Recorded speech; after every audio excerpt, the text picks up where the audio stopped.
Russian drones are no longer just hitting Ukraine, they're testing NATO's borders. Poland says Moscow sent duds to probe its defences. Romania reports a drone incursion, tracked by F-16s for nearly an hour. Each flight asks the same question: how far can Russia push before NATO pushes back?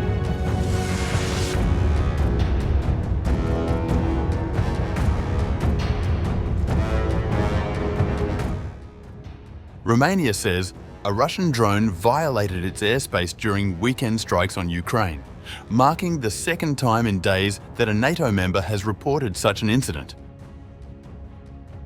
The Romanian Defence Ministry reported that the drone crossed into its territory near the village of Chilia Veche before disappearing from radar. Two F-16 fighter jets, already monitoring the border during Russian attacks on Ukrainian infrastructure along the Danube, tracked the drone for nearly 50 minutes before it returned to Ukraine. The Ministry of National Defense firmly condemns the irresponsible actions of the Russian Federation and emphasizes that they represent a new challenge to regional security and stability in the Black Sea area. Defense officials explained that the pilots had authorization to shoot it down, but refrained after assessing the collateral risks. The ministry condemned what it described as irresponsible actions by Russia, calling them a challenge to regional stability in the Black Sea and a violation of international law. It added that such incursions endanger both Romanian citizens and NATO's collective security. The Romanian foreign minister summoned Russia's ambassador, Vladimir Lipayev, who rejected the accusations and called the incident a provocation by Kyiv, according to Russian state media. European leaders reacted swiftly. EU Foreign Policy Chief Kaja Kallas labelled the drone's entry into Romanian airspace an unacceptable breach of an EU member state's sovereignty, warning that continued escalation threatens regional security. The episode follows Poland's interception of Russian drones last week and its decision to raise air defence readiness. Warsaw has since received additional support from NATO allies, including a Czech helicopter unit. Ukrainian President Volodymyr Zelensky said the drone penetrated about 10 kilometers into Romanian territory and remained in NATO airspace for nearly an hour. He reiterated calls for tougher sanctions on Russia and stronger collective defense measures. Moscow has not commented on the Romanian claims.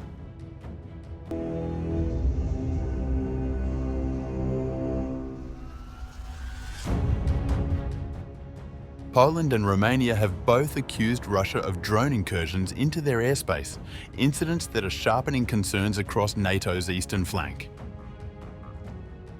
Poland's Foreign Minister, Radosław Sikorski, said the drones that entered Polish territory last week were deliberately used by Moscow to test the alliance's response. Speaking to The Guardian in Kyiv, he argued that the drones, while capable of carrying ammunition, were unloaded, which suggested an attempt at incremental escalation without triggering direct conflict. Interestingly, they were all duds, which suggests to me that Russia tried to test us without starting a war. The drones didn't reach their targets, and there was minor damage to property. Nobody was hurt. If it happened in Ukraine by Ukrainian definitions, that would be regarded as a 100% success. The drones penetrated deep into Polish territory, with only a handful intercepted. Sikorski rejected claims that Poland's air defences had been unprepared. He noted that the attacks caused only minor property damage and no casualties, and by Ukrainian standards, the outcome would be seen as successful since none of the drones reached strategic targets. He added that Poland's response would have been significantly tougher if lives had been lost. The incidents have pushed NATO to reinforce its air defences. The alliance announced the deployment of additional jets to the eastern flank. Over the weekend, Polish and Allied aircraft were scrambled again due to a renewed threat of drone strikes in western Ukraine. Authorities then temporarily closed the airport in Lublin and issued alerts to border residents, though no drones crossed into Polish territory. Romania reported a similar incident on September 13th. Its defense ministry said 2 F-16 fighters were deployed after a Russian drone crossed into its airspace near the Danube. Officials in Bucharest condemned the intrusion as an unacceptable act, a view echoed by the European Union's foreign policy chief, Kaja Kallas. Germany's foreign minister, Johann Wadephul, also described the incident as another breach of European sovereignty. Poland's Prime Minister, Donald Tusk, has warned that these incursions bring the country closer to military conflict than at any point since the Second World War. Sikorski dismissed speculation from Donald Trump that the events might have been accidental, saying the scale of the operation made that implausible.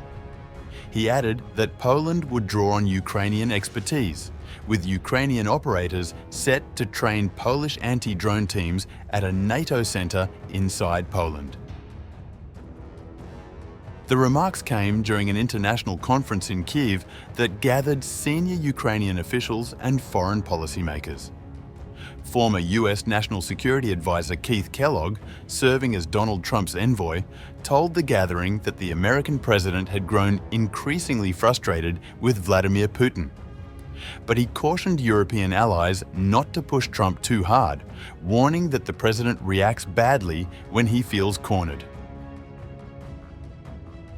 One thing I would advise anyone who is working with President Trump: do not put him in a position where he thinks he's being used.